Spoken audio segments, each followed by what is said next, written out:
En la actualidad, la biología es capaz de explicar sus efectos en nuestras mentes y el estudio de las drogas permite a la ciencia una mejor comprensión del funcionamiento del cerebro. El tabaco y el alcohol en venta legal son las sustancias más consumidas del mundo. Los científicos, sin embargo, las consideran desde hace mucho tiempo como auténticas drogas. Consumida en el Caribe y en América Central como planta medicinal o ritual, el tabaco fue descubierto entre los siglos XV y XVI por los grandes exploradores. El francés Jean Nicot inició la cultura del tabaco en Europa y dio el nombre científico a la planta. Fumado, esnifado o masticado, el tabaco se puso rápidamente de moda y se distribuyó por el mundo entero. En la actualidad, más de 1.000 millones de personas fuman en todo el mundo. Los fumadores son 7 veces más numerosos que los consumidores de drogas ilegales.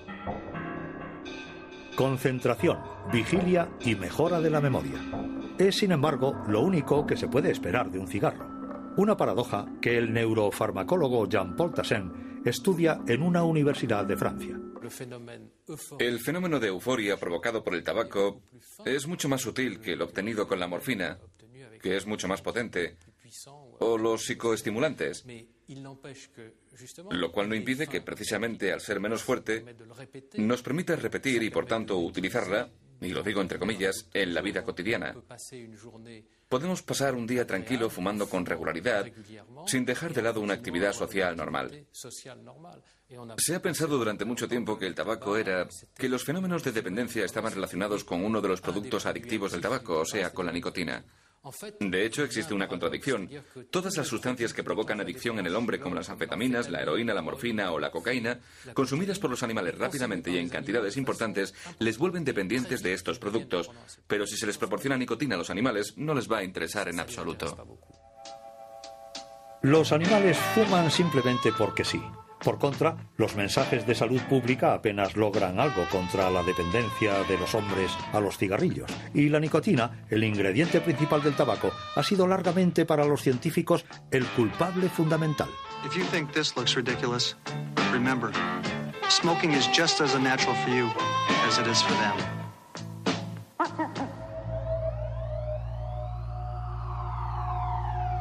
Sin las ratas y los ratones, jamás hubiéramos podido estudiar los efectos de las drogas. Comparten un gran número de sus genes con nosotros y las drogas desencadenan las mismas tempestades en sus cerebros. De hecho, la humanidad entera tiene una deuda moral con estos pequeños animales. Podemos drogar a las ratas, manipular sus genes e incluso diseccionarlas. Es la triste, pero necesaria labor diaria de los laboratorios que comparan el estado de estas ratas con las ratas controladas o normales. En su laboratorio de Burdeos, santo y seña en el estudio de las drogas, Martín Cadot estudia el comportamiento de las ratas frente a la nicotina. Es cierto que la nicotina es una droga de abuso, contradictoria, pues de hecho posee propiedades adictivas extremadamente importantes, y esto sin tener en cuenta sus propiedades psicotrópicas tan poderosas. Digamos, por otra parte, que la nicotina no provoca cambios en el estado de la conciencia, contrariamente a lo que sucede con el alcohol, la cocaína o la heroína. El hecho de fumar, de consumir tabaco, aumenta la capacidad de concentración, la capacidad de reflexión y el nivel de alerta. Estas son las propiedades estimulantes del tabaco, pero al lado de ellas posee también propiedades calmantes en el sentido de que el hecho de fumar, y esto es una experiencia subjetiva vivida por el fumador, reduce el estrés.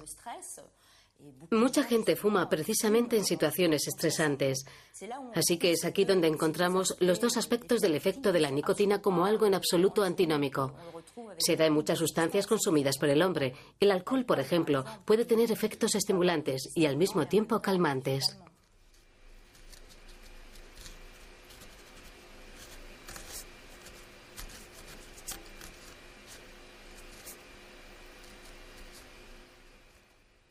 Bien, hemos metido a la rata en una jaula de autoadministración provista de 2 agujeros, Uno va a ser el refuerzo, es decir, que cada vez que el animal meta su hocico en dicho agujero, el ordenador va a activar una bomba que va a empujar la jeringa y que inyectará en la circulación venosa del animal una cantidad determinada de nicotina.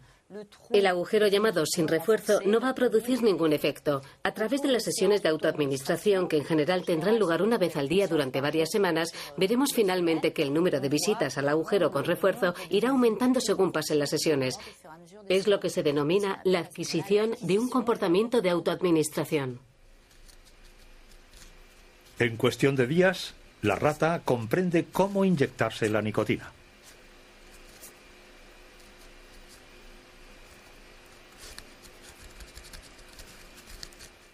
Por debajo de una determinada dosis, el animal no percibe la nicotina y no se autoadministra la droga, pero por encima de esa cantidad, la dosis se vuelve perceptible. Trabajamos con una franja extremadamente reducida y, contrariamente a lo que sucede con la cocaína, el animal consume bastante poca. Cuando alguien se fuma un cigarrillo, el humo del tabaco penetra dentro de sus pulmones, concretamente en la zona de los alveolos pulmonares, altamente irrigados de sangre. La nicotina, por ejemplo, pasa increíblemente rápida a través de los alvéolos y es conducida de manera veloz hasta el cerebro. Para hacernos una idea aproximada, en 10 segundos, en poco menos de 10 segundos, la nicotina inhalada llega hasta el cerebro, lo que corresponde a una inyección intravenosa en un animal. O sea, que a nivel de correspondencias de dosis es más o menos lo mismo. Es decir, para alguien que se fume, por ejemplo, un paquete al día, bueno, eso depende evidentemente de cómo uno se fume el cigarrillo. Si es una persona que le dé grandes caladas, que inhale muy fuertemente el tabaco, o más bien alguien que deje los cigarrillos a medias. Al final se van a ver diferencias de niveles de nicotina bastante considerables. Pero globalmente alcanzan más o menos unas concentraciones de nicotina que son equivalentes, en relación al peso, claro está, al peso del individuo. Así que para alguien que, por ejemplo, se fume un paquete de cigarrillos al día y considerando que a cada cigarrillo le dé 20 caladas, por 20 cigarrillos por paquete, da un total aproximado de 400 inhalaciones de nicotina al día. Es el equivalente a 400 inyecciones intravenosas de nicotina. Por tanto, es mucho, ¿no?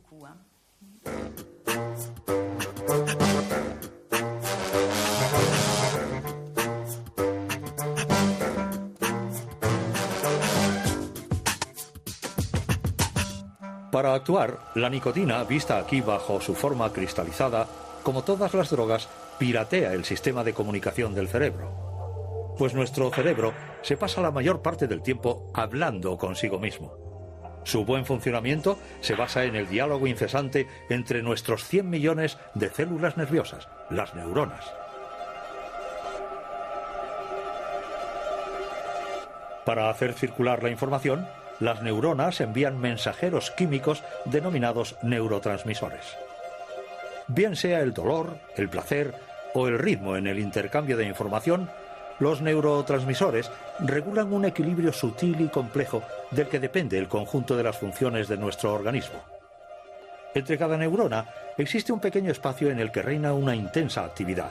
Es aquí, en la sinapsis, en donde actúan los neurotransmisores. Para hacer circular la información de una neurona a otra, se dirigen a sus receptores correspondientes.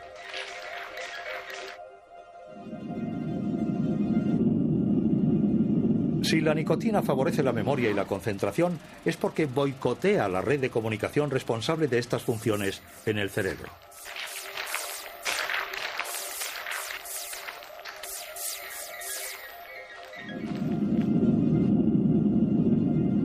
Es la red de la acetilcolina, ACH. Además, sus receptores se llaman receptores nicotínicos.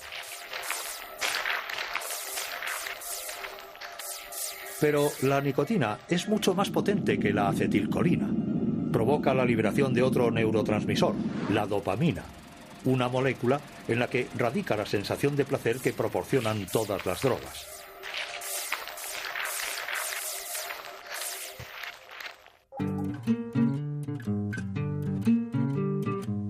Sin embargo, desde hace algunos años se sabe que la nicotina no es la única culpable. Se sospecha que tiene cómplices.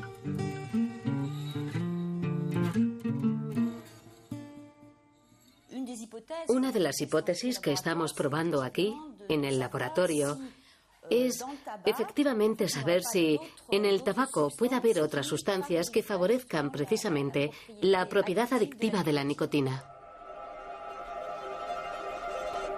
Estas sustancias actuarán directamente sobre la dopamina, la molécula del placer. Una vez cumplida su misión, la dopamina es recaptada por su neurona original.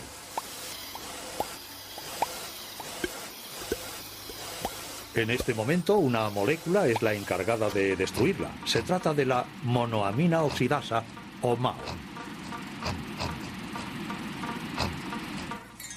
Cuando nos fumamos un cigarrillo, un producto químico impide a la MAO destruir la dopamina. Se dice que inhibe a la monoamina oxidasa. Resultado, la dopamina estimula a sus receptores más tiempo del previsto y aumenta el placer. Este mecanismo tiene incluso un efecto antidepresivo. Lo que estudiamos en el laboratorio es cómo el hecho de tener inhibidores de la monoamina oxidasa va a aumentar el poder adictivo de la nicotina. Lo hemos hecho con animales, con ratas, a las que hemos dejado en una situación de autoadministración intravenosa de nicotina.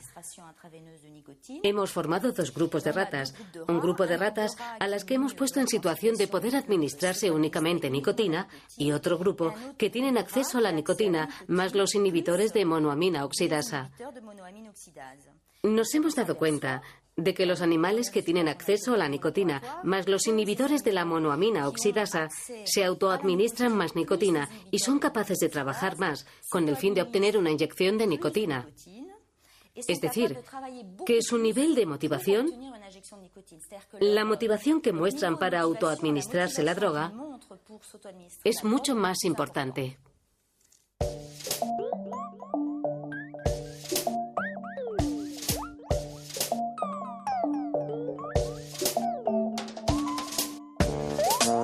Conclusión del experimento. La nicotina no es seguramente la única responsable de la adicción al tabaco.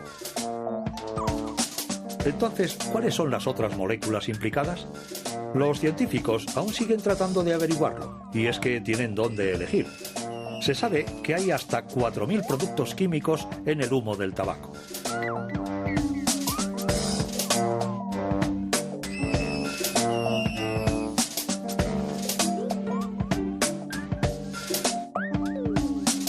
Si algunos tienen que ver con la adicción, unos 60 de ellos son tóxicos y cancerígenos.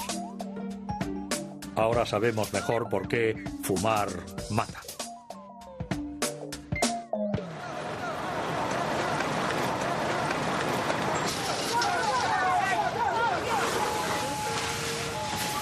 Desde cáncer a enfermedades cardiovasculares. Hoy día, unos 5 millones de personas mueren al año en el mundo a causa del tabaco.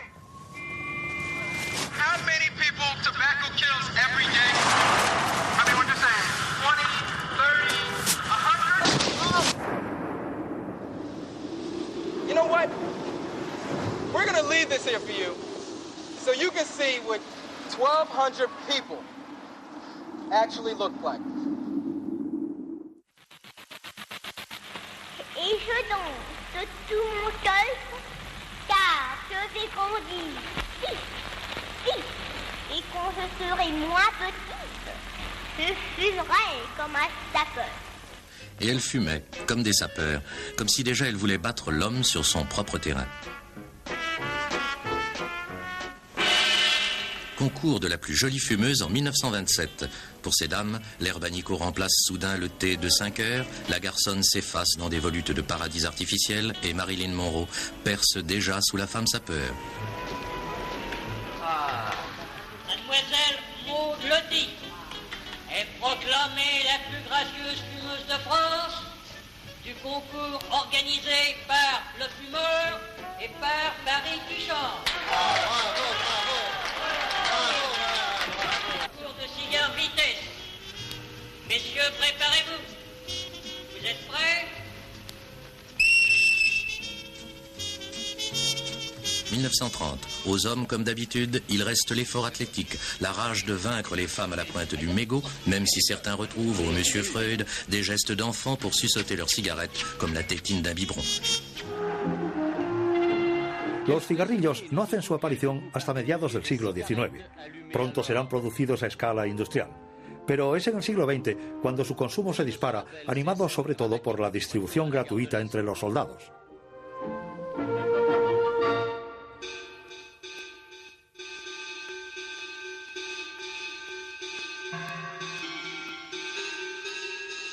En la actualidad, las industrias tabaqueras fabrican 5 billones con B de cigarrillos al año.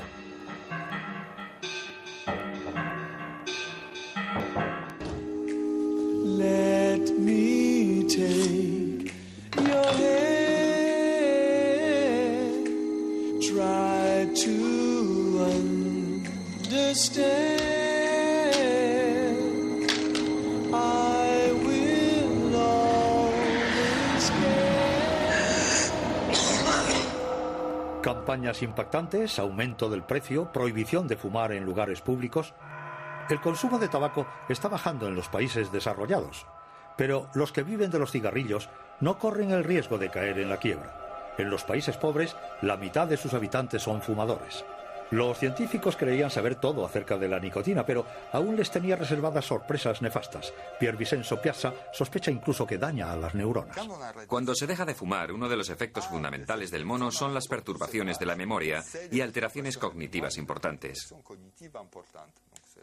La cuestión es saber por qué ocurre eso. Se ha descubierto que hay 2 zonas específicas en el cerebro en las que hay una gran regeneración de neuronas. Existen unas neuronas que son regeneradas de una manera continua en una región del cerebro que se llama hipocampo. Estas nuevas neuronas parecen ser importantes para la memoria.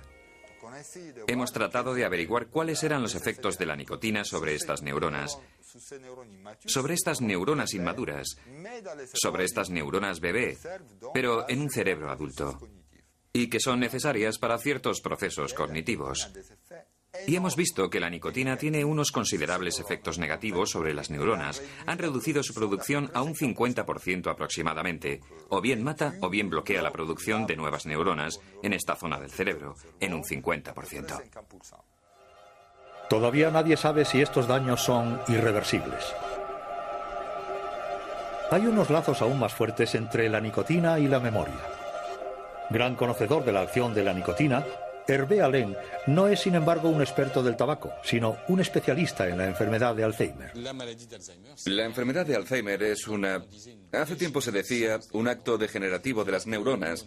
Es decir, que nuestras neuronas, que son las células nobles del cerebro, son las que aseguran, entre otras cosas, la síntesis de neurotransmisores, las sustancias necesarias para las conexiones entre las diferentes zonas del cerebro. Son células degenerativas que mueren.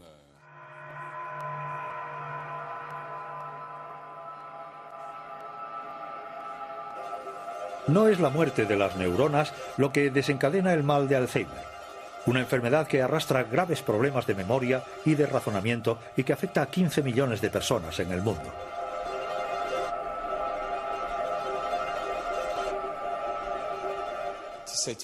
Fue un gran descubrimiento saber que eran las neuronas del hipocampo las que sufrían las primeras, pues el hipocampo es un poco como el disco duro de nuestra memoria. Es ahí donde la información, los recuerdos, empiezan a ser almacenados. Y una vez que el hipocampo hace su trabajo, la memoria a largo plazo va a estar como en una biblioteca localizada en diferentes áreas del córtex.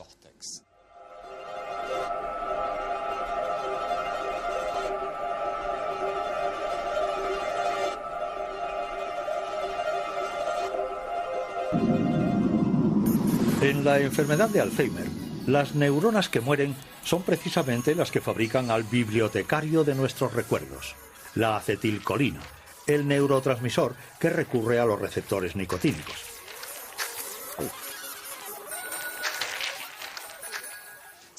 Estos receptores nicotínicos intervienen en el proceso de la memorización, intervienen en nuestra capacidad de mantener la atención.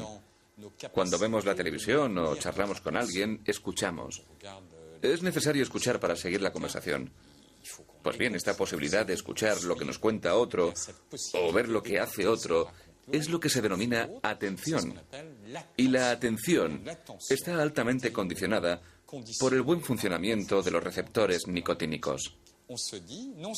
No se trata solamente, al estimular estos receptores nicotínicos, de mejorar el funcionamiento de la memoria, de nuestra atención, sino al mismo tiempo, y eso hay que probarlo en el hombre, de quizá disminuir e incluso detener la toxicidad de uno de los enemigos número uno del hombre, el Alzheimer. Vean cómo hemos pasado por el tabaco, por la nicotina. Es ya viejo el descubrimiento de la nicotina, de los receptores nicotínicos, hasta llegar a la neurobiología más contemporánea. Todos los grandes equipos del mundo trabajan en lo que acabo de decir, o sea, en cómo se explica que estimulando un receptor podamos jugar con la vida o la muerte de unas células o con la toxicidad de ciertos productos.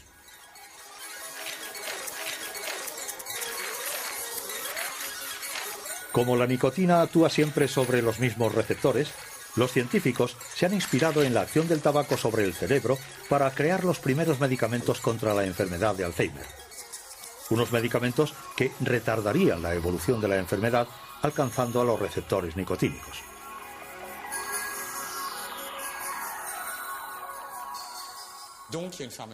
Así que hay una farmacología de los receptores nicotínicos que responde a la misma estrategia o a la misma hipótesis de este déficit en el funcionamiento de la acetilcolina en el cerebro. Pero en lugar de actuar sobre el neurotransmisor, va a hacerlo sobre los receptores. Así que me dirán, entonces mejor darles tabaco a los enfermos de Alzheimer. Durante mucho tiempo se creyó en efecto que el tabaco era un factor de protección.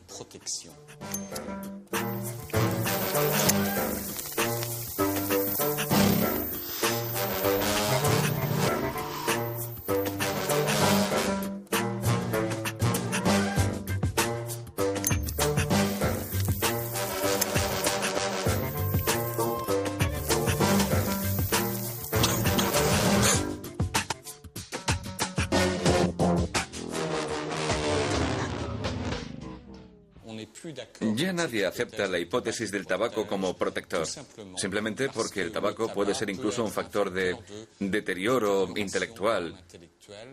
Y para nada es debido a su impacto sobre los receptores nicotínicos, que a primera vista es bueno, pero no es así.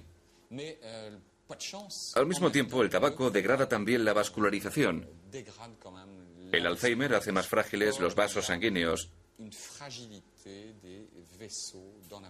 Es por esto, y resumo, por lo que los primeros estudios decían que el tabaco podía prevenir contra la enfermedad de Alzheimer. Todo esto ha sido echado por tierra a causa de este efecto nefasto y deletéreo del tabaco sobre los vasos sanguíneos del cerebro. Por tanto, hoy la tendencia, y es el mensaje que hay que transmitir, es que el tabaco ahora, en la actualidad, es considerado todo lo contrario, es un factor de riesgo a la hora de padecer Alzheimer. Vasos sanguíneos más frágiles en el cerebro, adicción, componentes tóxicos, deterioro de las neuronas. No hay duda, el tabaco no es el mejor amigo del cerebro y es aún más nocivo.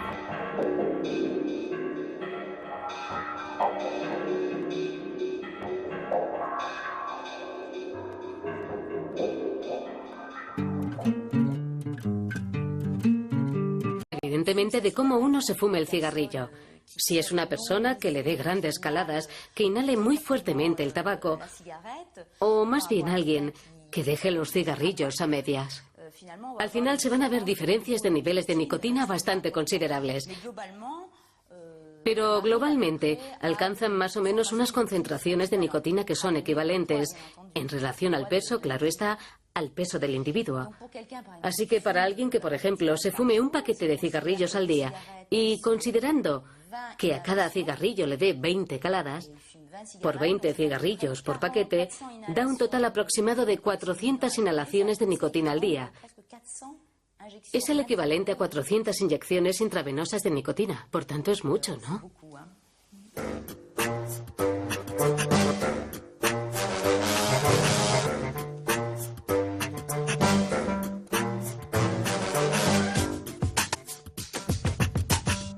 Para actuar, la nicotina, vista aquí bajo su forma cristalizada, como todas las drogas, piratea el sistema de comunicación del cerebro. Pues nuestro cerebro se pasa la mayor parte del tiempo hablando consigo mismo.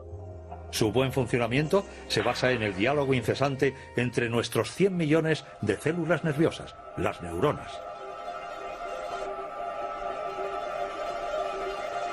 Para hacer circular la información, las neuronas envían mensajeros químicos denominados neurotransmisores.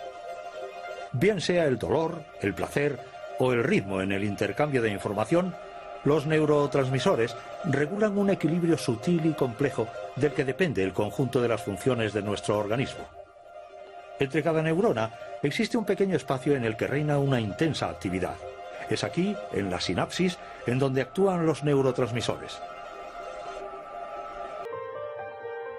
Al respirar, el aire entra en el organismo por la nariz o por la boca, llega a la laringe y desde allí va a la tráquea, que en su parte inferior se divide en dos bronquios principales que conducen a los pulmones. Los bronquios ramifican sucesivamente en gran número de vías aéreas, cada vez de menor tamaño, en cuyo extremo final se encuentran los alveolos. Esas pequeñas cavidades llenas de aire, rodeadas por capilares sanguíneos. Ahí es donde tiene lugar el intercambio de oxígeno entre los alveolos y la sangre. Cuando damos una calada a un cigarrillo, el humo que aspiramos invade desde la boca hasta los alveolos, produciendo daños en nuestra salud. El tabaco es la principal causa conocida y evitable de aparición de cáncer. 1 de cada 4 cánceres se asocia al tabaco.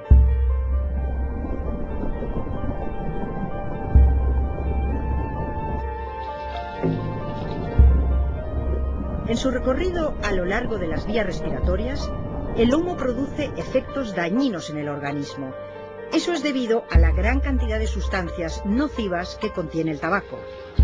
Las sustancias cancerígenas del humo son las responsables de la aparición de procesos tumorales malignos en distintas localizaciones.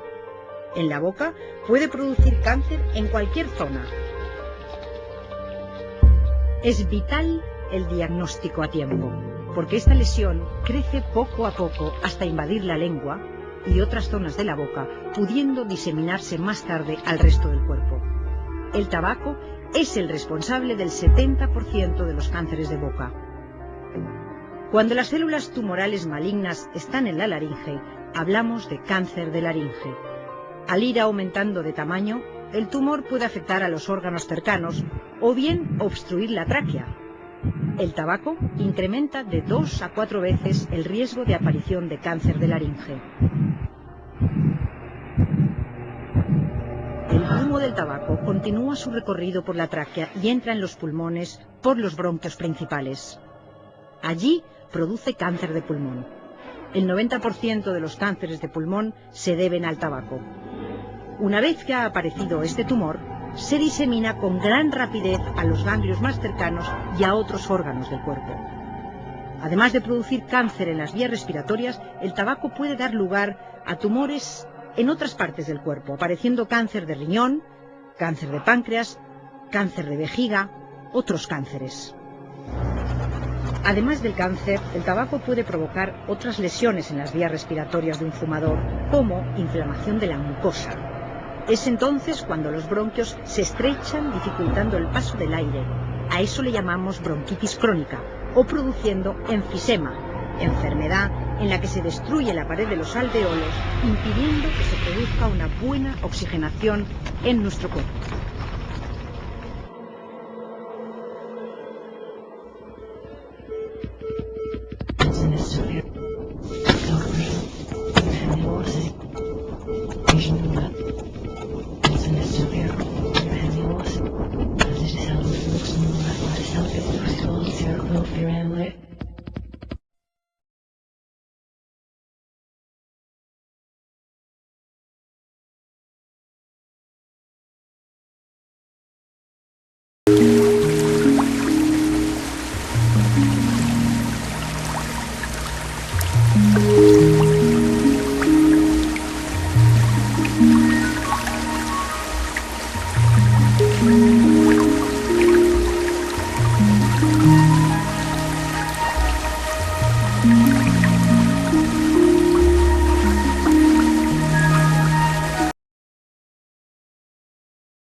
consumo de tabaco es la primera causa de muerte evitable en los países industrializados. Dejar de fumar es posible. Existen tratamientos efectivos que ayudan a conseguirlo. Nunca es tarde para cuidar nuestra salud y la de quienes nos rodean.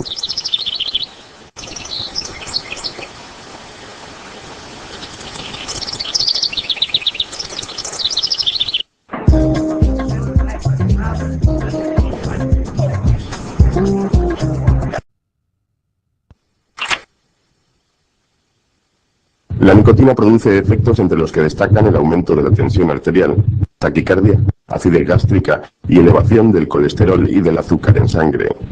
También es responsable de la dependencia física.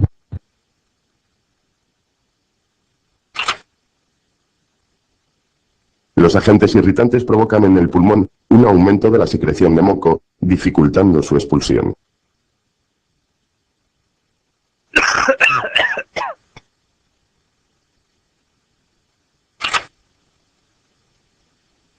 Los agentes cancerígenos, entre los que destacan los alquitranes, actúan alterando las células de diferentes órganos, como la boca, pulmón o vejiga, produciendo en ellos lesiones cancerosas.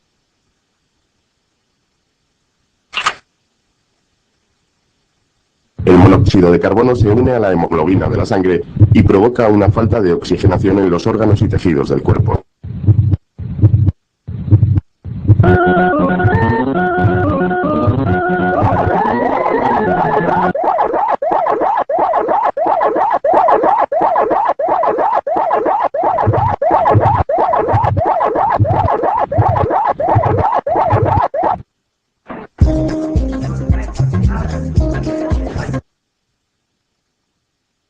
Fumador involuntario es toda aquella persona no fumadora que se ve forzada a respirar el humo del tabaco al convivir en un ambiente de fumadores, como su lugar de trabajo, hogar o círculo de amigos. Fumar involuntariamente produce enfermedades como laringitis, otitis, bronquitis, angina de pecho, infarto de miocardio e incluso cáncer, sobre todo de pulmón. No fumes en presencia de niños. Los niños fumadores involuntarios ingresan frecuentemente en urgencias por la gran cantidad de enfermedades respiratorias y otorrinolaringológicas que padecen. Cuando la futura madre fuma durante la gestación, el feto se convierte en fumador involuntario. Los componentes del humo del tabaco atraviesan la placenta, pudiendo provocar reducción de unos 200 gramos del peso esperado en el recién nacido para su edad gestacional, aumento de la frecuencia cardíaca, partos prematuros, abortos espontáneos, alteraciones en la placenta y un mayor riesgo de muerte súbita del lactante.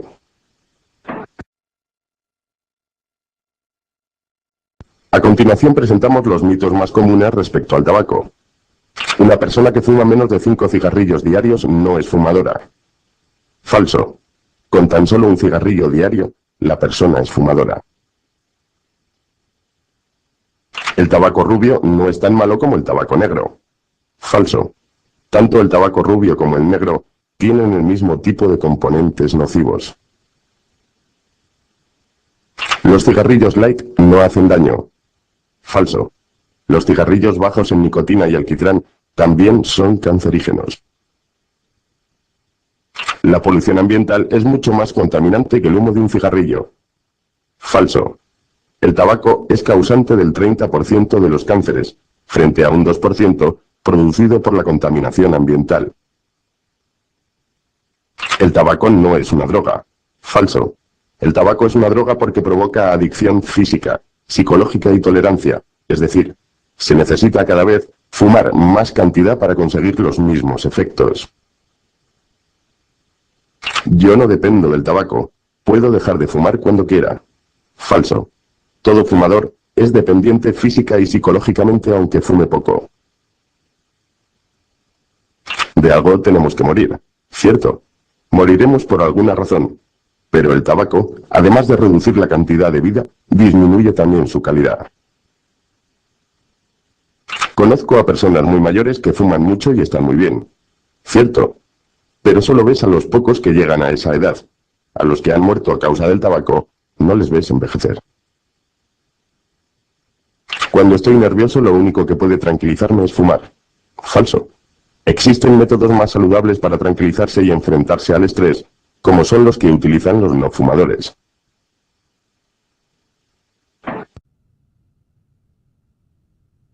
Dejar de fumar produce beneficios físicos, psicológicos y sociales. Por mucho tiempo que se lleve fumando, siempre se consiguen cambios positivos al dejar de fumar.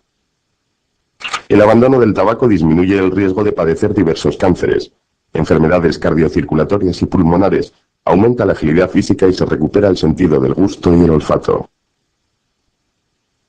Entre los beneficios psicológicos se encuentra el aumento de la autoestima al conseguir el objetivo del abandono del tabaco y también al convertirse en un buen modelo para su círculo social y familiar.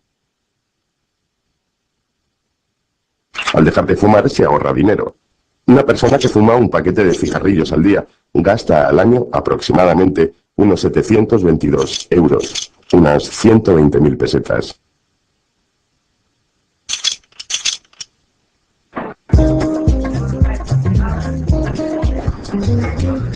Recuerda, el tabaco es una droga que crea una gran dependencia física y psicológica. Consumir cualquier tipo de tabaco es perjudicial para tu salud. Fumar también perjudica la salud de quienes te rodean. No fumes en presencia de otras personas, sobre todo de niños. Recuerda que fumar durante el embarazo perjudica la salud del futuro bebé.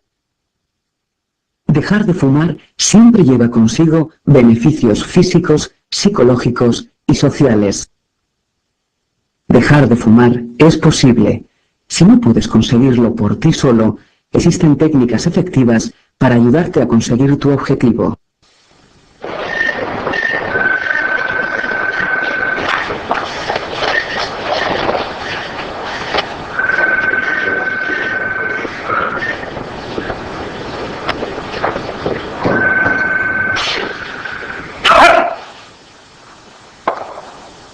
Perdón. ¿Te molesta? Si no piensas en los demás, no esperes lo mismo. 31 de mayo, Día Mundial sin Tabaco. Giré la cabeza, vi una mirada perdida que se detenía ante mí. Los labios me susurraron. Hacía tiempo que él estaba esperando aquí. La verdad es que la poesía... ¿Pero qué haces? ¿Te molesta? Si no piensas en los demás, no esperes lo mismo. 31 de mayo, Día Mundial sin Tabaco.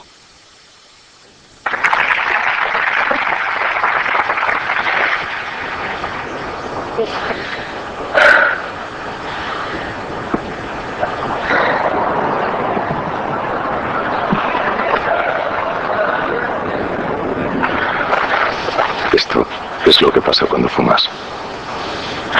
Que no respiras. Y si no respiras, solo puedes parar. Y ya es hora de que vaya dejando el tabaco si es usted fumador. Acaba de conocerse un estudio según el cual alguien que lo deja en torno a los 40 logra 9 años más de vida. Dejar de fumar engorda de 3 a 5 kilos, aunque hay quien se pasa. 10 kilos. Y además es verdad, por lo menos mi experiencia, yo puse por lo menos 30 kilos cuando dejé de fumar. Come de todo y no se priva de nada. Comía todos los días pipa, patata, pan, echaba pan. Y de 80 me puse en 118 por ahí. Será la costumbre de tener el cigarro en la mano. Lo cierto es que cuando lo dejamos llega la ansiedad y nos da por el picoteo. No sé por qué, pero nos da por comer chocolate. Creo que es por la sensación de bienestar que nos da el chocolate y la modificamos por la nicotina. Entonces va a la nevera a coger lo que sea. Yo estaba una semana sin fumar y te digo una cosa, me ha entrado más hambre que estando fumando, ¿eh? Por eso los expertos recomiendan hidratarse bien, beber mucho líquido y hacer ejercicio. Aumentar la vitamina C, beber muchísima agua, mínimo de 2 a 2,5 litros diarios. Lo primero es estar seguro de que queremos dejarlo y no nos importe los kilos de más que podemos coger si al final nos sentimos mejor.